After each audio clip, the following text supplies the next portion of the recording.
Hello and welcome to the Wealth Wednesday show. We believe you're doing well and you are in good health. As always, we're super excited to see you once again to have a discussion with you on matters of personal branding. We can all agree we need to have that self brand that people can identify with us, not just for our business, but even for our general life. And today we have a very amazing guest in the house. Her name is Shagufta. She'll be taking us through personal branding and what to do in order to get there. Shagufta is the chief editor of Aspire magazine, which is a business and lifestyle magazine that is leading in Middle East. So she's going to give us some insights on how you can build your personal brand. Without taking much time, Shagufta, please have the floor. Thank you so much, Sheila, and a very good afternoon to whoever is watching now or later. And I'm really, really happy to be addressing. And thank you, Sheila, for bringing me on to your show. I am Shagufta, chief editor of Aspire magazine, which is, like Sheila mentioned, a business lifestyle magazine catering to the entrepreneurial community of the Middle East region. And besides that, I'm also an image consultant. So I do know a lot about personal branding, and that is what we are going to talk about today majorly, isn't it, Sheila? Yes, we are going to talk about that. I had actually forgotten to state that you are an image consultant, and I've seen your work and I was super amazed by what you're doing. Yes, thank you so much. Thank you so much, Sheila. So let's start with your questions. So sure. Shagufta, in your own words, how would you define personal branding? Because we've heard a lot of people talking about this term. How would you define it from a professional view? So first things first, Sheila. From a Mhm. professional view, of course, personal branding is very important. And when we're talking about what really is a personal brand, let's just understand that first, right? So, what Mhm. according to you, I'm asking you, what according to you is a personal brand? What is it? What does it entail, or what all are the elements of it? I think it's more of self identity and your core beliefs and values. So what and your vision. So what you believe in, what are your core values and your vision, then how you put them out there. I would say that is personal branding. Thank you so much for that, Sheila. So that is correct, but that is just one part of the answer. Okay. Mhm, So this is mhm, definitely one part of what your personal brand is, but there's so much more to personal branding than just what you just mentioned, right? And personal branding is the image that people have about you, everything about you. So right from the way you dress, the way you mhm, walk, the way you talk, mhm, your etiquettes, your mannerisms, your beliefs, the vision that you hold, the belief systems, the values that you hold, like you just mentioned, that the way you communicate, and communication mhm, is not only with others, it is also your self communication, which mhm, affects your belief systems and your behaviors. So the communication is not only how we are presenting ourselves to the world out there, it is also how we are processing our thoughts internally. So that um, everything about you basically, right? So that yeah. is your personal branding. How are you focused? How well are you managing it? Because at every point in time, be it a professional, even a Mhm, homemaker for that matter, even a student for that matter, has a personal brand. There's no way that you can say, oh, personal branding is only for professionals. No, that's mhm, actually not correct. Personal branding is for everybody, be it an employee, be it a student, be it a homemaker, be it a CEO, be it anyone. We all have an image, and we all must know how to manage that image to effectively put forward what is it that we want people to take away from us.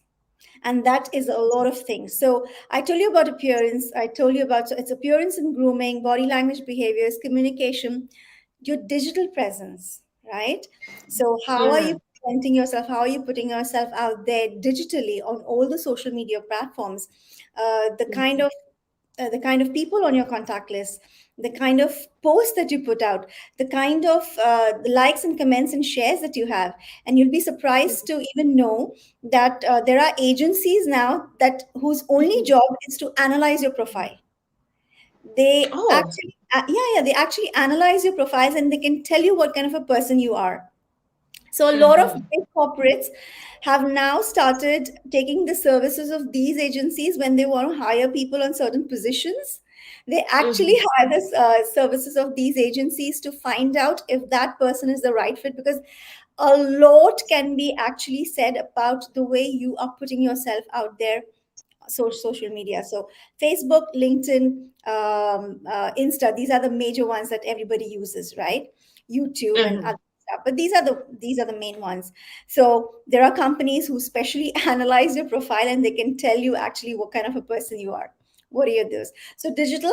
And then last, what I do count as a very, very important part of your personal brand is your energy being.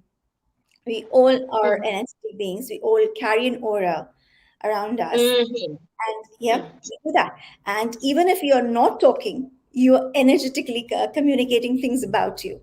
So, how are you managing that? And it's an ongoing process. It's not that you've done it once and it's over. No, it's Mhm. definitely a very, very ongoing process. It's a very proactive process. We've got to constantly been evaluating, you've got to constantly been analyzing what is the kind of image that you're portraying outside. How are people watching you? What are the things that you're putting out outside? Because every time as you evolve, personally, also professionally, you're not going to be in the Mhm. same roles, right?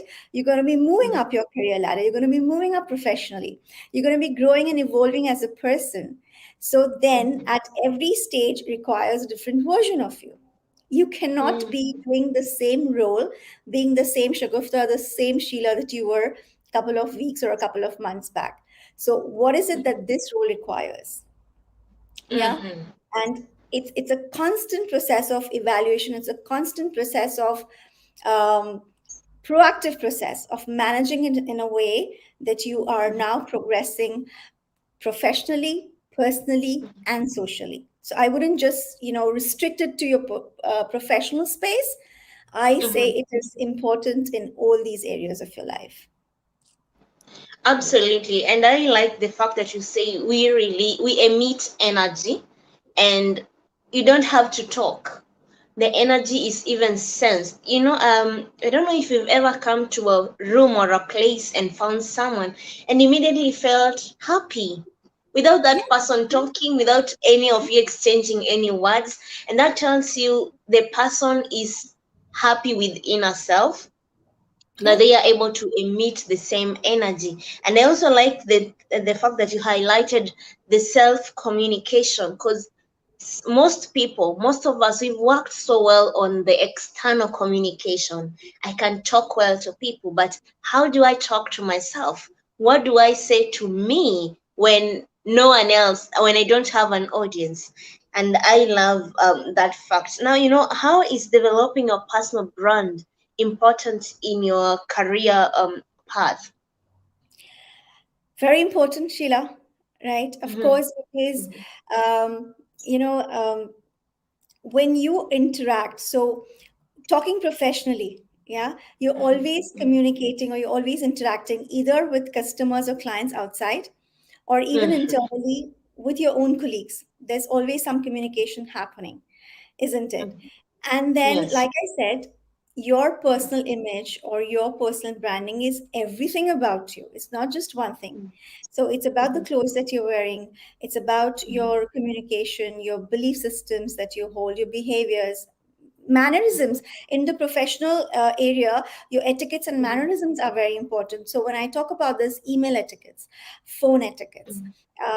and a lot of meetings nowadays are happening outside of boardrooms. You go to dinners and restaurants to have those meetings. So what are those dining etiquettes like?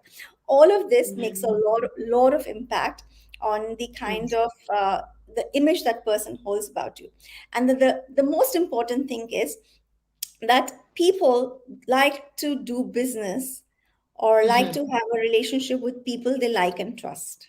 The trust is the most Yeah. important factor. The likability is the most important factor here, isn't it?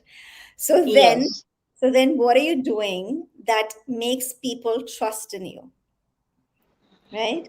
So Mm-hmm. what, and everything over here matters. Now, again, when I talk about appearance, which is the Mm-hmm. first thing that people notice about you. So, for example, let's assume you and I are having a business meeting. Okay, we've just spoken over the phone, and we're going to meet for the very first time face to face.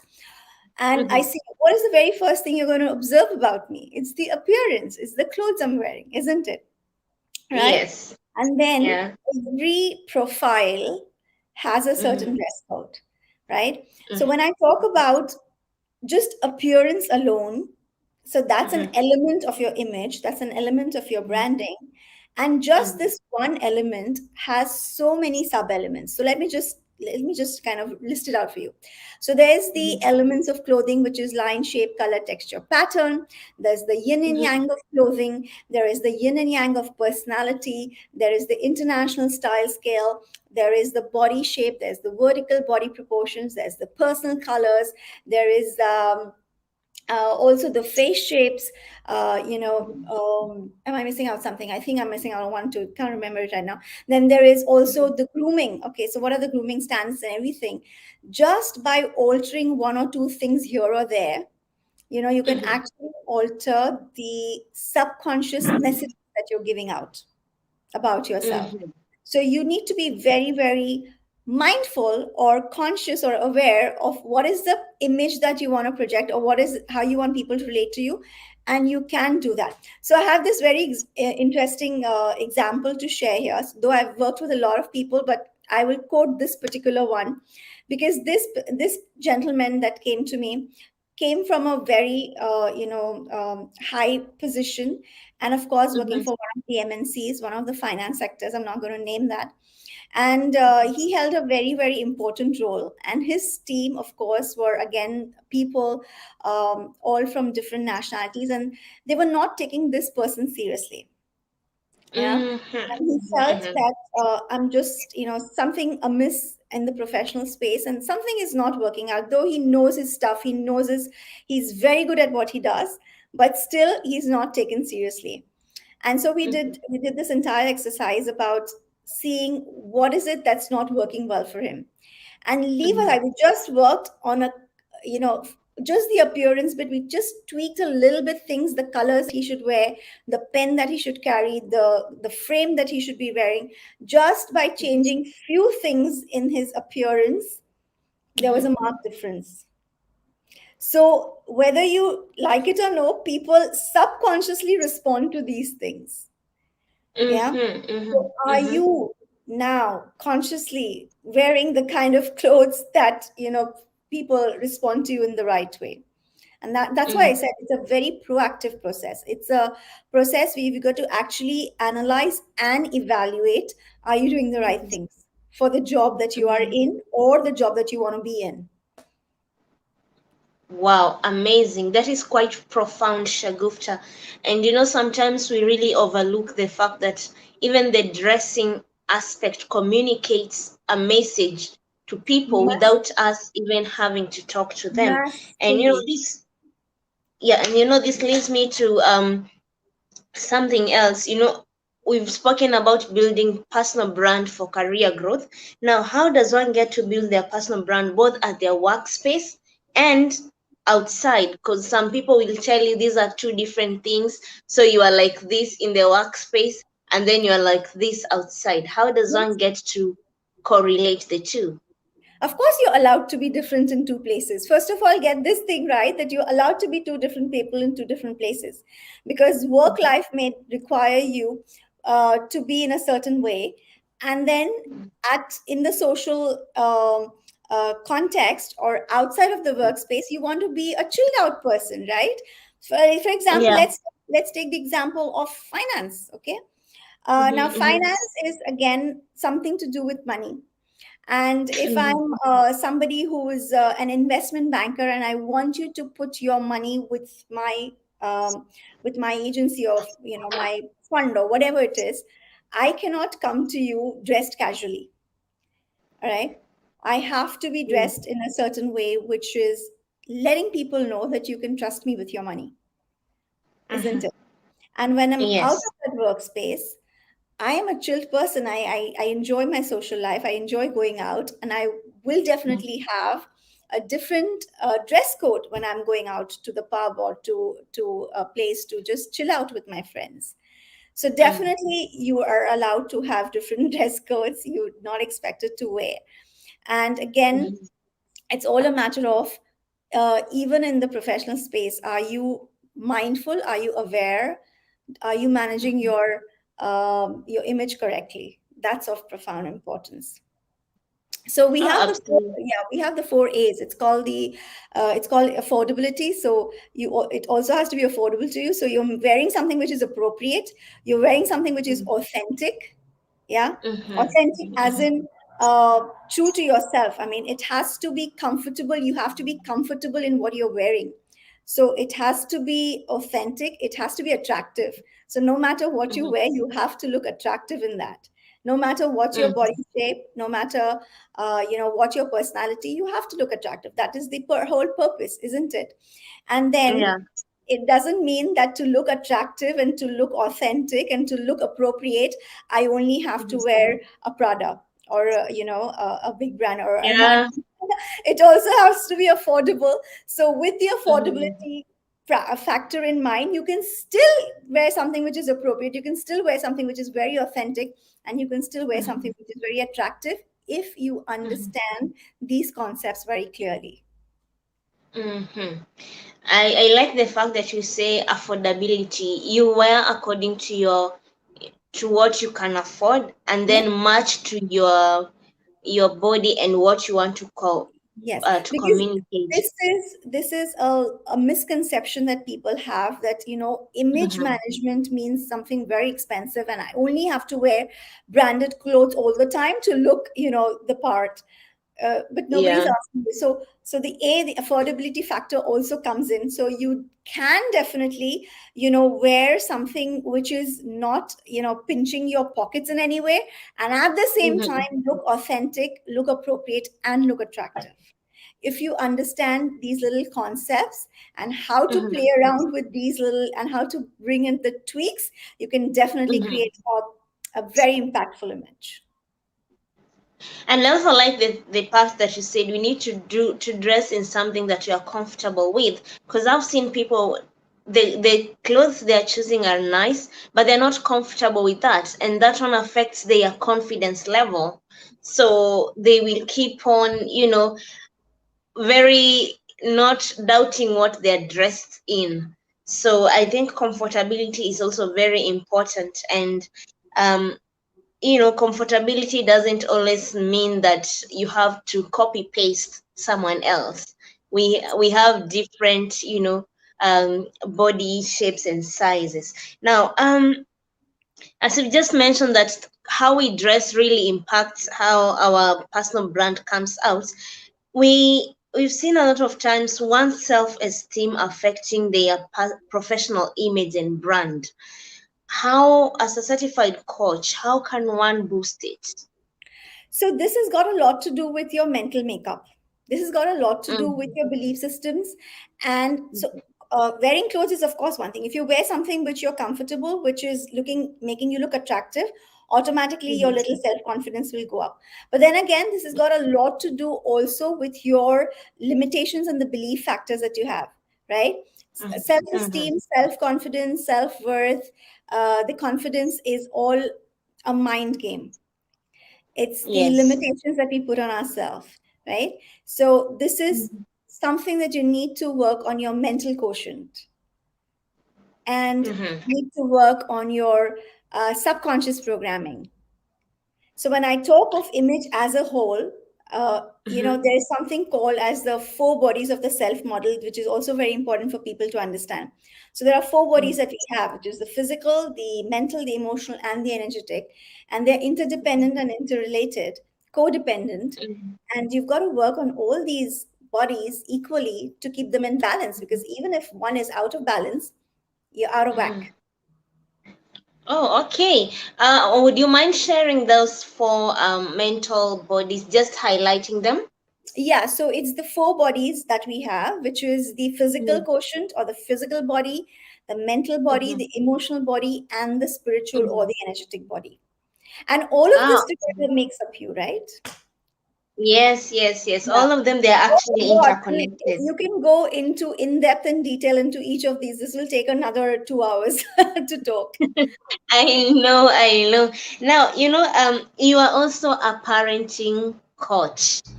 You coach parents on how to build up and confidence in their kids and boost their esteem. And we know most of the things that we suffer with in adulthood is because they started when we were kids, but no one was there to identify and correct or encourage it to grow in us. Now, how can parents boost their kids self-esteem and self-confidence? For this, when I'm talking especially about kids now, like you rightly Mm-hmm, mentioned, this is we are a function of our program. We are on autopilot most of the times, right? And there is this mm-hmm, mental conditioning, environmental conditioning that is happening. And if to mm-hmm, explain in very simple terms, you have a laptop and there is a mm-hmm. hardware and there's a software, isn't it? Mhm. And without the Yeah. software, the hardware is not going to function, right? Mhm. So you put in the software and that runs the computer. And what Mhm. happens if there is a malfunction or a wrong program or a virus attack? You don't get the results or the system crashes. As simple as that. Mhm. So it's the same thing with us, where the body is the hardware and you have Mhm. a programming which is coming from the subconscious mind, the unconscious mind. So there are levels of that Mhm. as well. And what happens is if there's a child, so all these things that you talked about, low Mhm. self esteem, anxiety issues, fears, Mhm. all these things that we see in children, fears and Mhm. low confidence, and there's so many issues that parents face with the children. Now, these are Mhm. all behaviors or the symptoms that we see outside, but the underlying cause is something very different. What's causing it, Mhm. and these are the behaviors or the outward symptoms that you're seeing. So these are the results that you're seeing, and probably what's Mhm. happened there is a virus attack or something that's gone wrong in the programming. Mhm. So there is a system, so there is a tool for everything. Yeah. So there is Mhm. a process called as the sleep talk process, and I use that with kids, with parents. Mhm. So I don't directly work with the kids. It's a very simple easy process where parents talk to the kids when they're sleeping. So it's like Mhm. literally reprogramming their subconscious mind. And again, parents who Mhm. think that this is only about affirmations, it's not just about affirmations. It has to be done the right way. That's why it's called a process. You Oh, first, okay. you first, Mhm. you first clear away the unwanted stuff. So when you have a virus attack in your computer, you just don't reinstall, right? You got to reboot your system, you got to debug your program. Only then you Mhm. kind of reboot and then reinstall a new software or upgrade the systems. And you also need to Mhm. upgrade, right? So Yeah. this is a beautiful process that does just that. It is a tool, it's a very powerful tool that parents Mhm. can use in the comfort of their homes. Mhm. And they talk to the children just 2 minutes at night. It's a way of Mhm. doing it, and this Mhm. takes care of all the symptoms that you spoke of. It's not a Oh. therapy, it's a process. Yeah, very very effective. Wow. And our subconscious mind picks a lot of things that sometimes we may not have the filter, So as a parent, I think I like the aspect of talking to a kid when they are sleeping, because you're instilling something in their subconscious mind, such that even if they wake up, whatever that will show up, you've already programmed their subconscious Yes. mind. Yes. So this is And just for mhm. kids between the ages of 0 to 13 years, because that is where the major programming is happening, between 0 to 10 and then a little bit up to the age of 13 as well. Yeah, I totally agree with you. Now, we've been talking about personal branding, and we've mentioned some aspects, including dressing, talking, interacting, networking. Now, someone could be asking, what are some of the costs associated with building a personal brand? Do I need to break the bank so as to build my personal brand, or? But you got to start somewhere. So obviously you're not going to be breaking the bank. It is but yeah, I would say it's an investment in yourself, Sheila. Mm-hmm. It's an investment. Don't take it as a, don't take it as a cost. Take it as an Mm-hmm. investment. So you are investing in yourself to upgrade yourself, you know. And like I said, there are four bodies. Now you choose where you want to begin with. I have worked on all four levels, so I know the difference it has made to me. And if you look at me like a couple of years back and you see the work that I'm doing now and what I am now, Mm-hmm. huge difference. Huge difference. Mm-hmm. Because I chose to invest in myself, and at every stage I've worked on myself to make myself better. So you can start with as less as, I would say, 2,500, 2,000, 2,500 dirhams to get, Mm-hmm. a little bit of understanding of what these elements of uh, clothing are. You can begin Mm-hmm. from that space if you just want to like just work on your outside appearance and understand these things. And then there's lots. I mean, the upper limit, I wouldn't say there's an upper limit, but take it as an investment, don't take it as a cost, is what I would say. Absolutely. Self investment should be a priority. Personally, I actually tell my clients at Financial Wellness Center self investment should always reflect in your budget. Let it be number one. Because when you invest in yourself, you are able to do more, bring more, and feel fulfilled. Absolutely. But And I've when always, Mhm. yeah, sorry, please continue. Yeah, but when you neglect yourself, then your chances of doing more and feeling fulfilled are very minimum. Yeah. Absolutely. Yeah. So you invest this much and you will always definitely get 10 times the return, maybe even more. I've seen that with myself. So I've invested so much Mm-hmm. in myself, but the returns I've got in terms of, Mm-hmm. everything is 10 Mm-hmm. times. So are you willing to do Wow. that? That's the question. Not how much. Yes, the return on investment is a nice one. And now, you're also the chief editor of Aspire magazine. Now, tell us about what inspired you to start this Aspire magazine. Aspire. So Aspire is a platform. It's a magazine, yes, but it's also a Mm-hmm. platform where people can share about their. So what the thought was that every entrepreneur, no Mm-hmm. matter how big or even if he's starting, if he's doing something, he has a thought, an idea behind it, right? Mm-hmm. That's the space that he starts from. And then if he's he's really successful, every entrepreneur has a story to tell behind it, right? How they started, what were their challenges along the way, what was their mindset that got them to overcome their challenges, starting from there to where they are now, and what is their future plan, what is the vision going forward, and things like that. So the idea was to bring forth a platform where entrepreneurs can share their stories Mm-hmm. of success, where Mm-hmm. other people can get inspired and take motivation from. Because I know that at one point I was struggling a lot with something, and I read Mm-hmm. something somewhere that literally gave me the push to move forward. And that sentence, that story could be coming from anywhere, right? So that was the main idea. So we wanted to share entrepreneurial stories, entrepreneurial journeys, also provide some information, education, things to entrepreneurs, to people. So no matter whether you're a huge setup, no matter you're a startup, every entrepreneur needs to have certain information to scale up their business. So Mm-hmm. here, Aspire has interesting stories on technology, on what's trending. Then you have the entrepreneurial journeys. You have a section called Pro Talk, where professional Mm-hmm. talks about their subject matter expertise. They would be talking about marketing. They would be talking about the importance of, probably health or anything which is their expertise, digital marketing or branding or whatever. And then we Mm-hmm. have, because we also want work life balance, because just because you're Yeah. working doesn't mean that you don't have a work life balance. It's very important. So we talk about Mm-hmm. things beyond business. What are the interesting places to travel, keeping business also in mind, everything about the lifestyle elements as well. So that was the whole thought behind it. Connecting you, the entrepreneur, or to your audience, and also in Mm-hmm. a way inspiring other people who are aspiring to be entrepreneurs. Maybe later. Never know where you read that one sentence that can be the change in your life. Absolutely. And I like the word aspire because it's more of letting people tell out their story, while at the same time also letting the world know that you still can balance your life outside just business. You need to balance your life as well. Now, there are so many business people who will be watching this video, or some who are aspiring to get into business. Now, they would be wondering, what are the challenges you've encountered as a co-founder and a chief editor in the business world?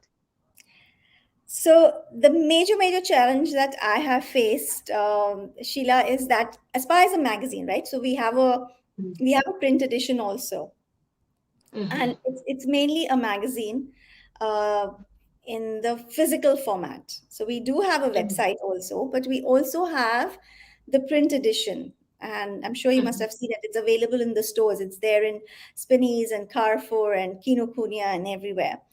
So the Yeah. major challenge that I have faced is people actually mix up the mediums. You know, Mm-hmm. because digital medium is now also everybody, like, you have so many platforms where digital marketing is happening and things are happening. The major challenge that I faced was people mix up the mediums. Mm-hmm. It's like comparing an Apple to a Motorola. So you need Okay, okay. yeah. So Mm-hmm. you need to understand that print is a different medium altogether, and Mm-hmm. a digital marketing platform is a different platform altogether. So everybody's on Instagram today. Everybody's on Mm-hmm. Instagram, right? From a social media influencer to a CEO to a very high profile company to a small company to even a taxi driver will be on Instagram. But how True. many people can actually find their way into a magazine? Very few. Yeah, very few. Mm-hmm. So Mm-hmm. that's the basic difference that I need to help people understand. And that was the major challenge that I was facing with the print medium. Yeah, that don't mix up the mediums. They're totally different. Yeah, absolutely. I totally agree with you. Those are two different mediums. And it takes a while for people to understand, and sometimes you just have to explain, and then that's when they're like, "Oh, okay, now I understand." But yeah, I've seen the Aspire magazine in Spanish, and I also like through Alan. That's how I found you, because I found Alan in the Aspire magazine. Now, what lesson have you learned so far, and what would you advise upcoming entrepreneurs? Because I know you started your your journey a little bit, not late, but some people would be like, "Oh, she started at this time. Also, me, I can start it." Because you had to do a total overhaul from being a homemaker to a professional person. So, Yeah. what advice would you give to anyone who is looking into that change? Yeah. So I started my professional career at the age of 39. I had never worked before that. I was a complete homemaker. So from a student to then a wife, Mhm, to then a mother, to a complete homemaker for 39 mhm, years. And then the first mhm. job or the first step into the working world was at the age of 39. So Wow. and then it started, of course, as a job. So I had Mhm, 2 or 3 jobs, and then the entrepreneurial journey. Then I kind of started my own company along with the job that I was holding, and now completely a full-time entrepreneur. So mhm, the thing is that it's never too late to begin. You could have never done anything and still you can do so much. So have the belief in yourself, be willing to work on yourself. So the minute I stepped out and I realized that, okay, these are my limitations, this is what is stopping me from moving forward, you will know, of course, you know yourself. Of course, mhm, you know. Be true to yourself. Come on, be true to yourself. You identify the ways that or the areas that you need to work on yourself. For me, public speaking was a huge thing. I could not mhm. even have a conversation with a person, even socially. I Yeah. was I was so scared. And then now I can have workshops with hundreds of people. So this is something Mhm, that I wanted to work on for myself. I wanted to work on a lot of things. I identified those things, mhm, and then worked on mhm. them. Be willing to Yeah. work, identify what it is, be Mhm, willing to invest in yourself. and you will see that you get 10 times, 100 times the return come back to you. So there is absolutely no age of when you Mm-hmm. want to start something, and you can even switch. There's no restriction, or Mm-hmm. you've been doing something for so many years. Be true to yourself. What is it that you really want to do? Make the switch, Mm-hmm. identify the limitations, what's stopping me from going forward, what are the things that I need to work on. Do it yourself or seek help. Be willing to work on yourself, be willing to invest, and you will Mm-hmm. find success. There's no way that you will not do it. Amazing, amazing. Actually, from what you just said, it's never too late. And you can always switch off so long as you know what you want, what you need to work on, and what are your strengths. Then you can utilize them to become whatever you'd want to be. Now, Shagufta, I would really want us to continue talking because you're giving us a lot of wisdom, but time is not on our side. And I believe that hopefully in the near future, we're going to get another time to do another session. Now, if anyone would want to connect with you, how can they get to you? I can give you my email address. So I think Mm-hmm. that's one of the best ways. Or you can connect with me on my Insta handle, which is official underscore Shagufta Patel. That's Ah, okay. Instagram. Yeah. And my email is shagufta at changewithrene.com. So it's Shagufta at changewithrene, RENAE.com. So you can send me an email. Absolutely. You just share the details with me, then I can attach them in the comment section after this live show so that it can be easy for people to get to you. So until then, thank you so much to our audience for watching. We really appreciate your time and we hope you have learned so much from Shagufta as I have done. If you have any question, please feel free to drop in the comment section. We will be going through them, and as well you may share your thoughts as well as share the video out. Until then, we hope to see you next Wednesday. Keep safe and let's keep living financially healthy. Thank you so much. Bye bye, everyone. Bye.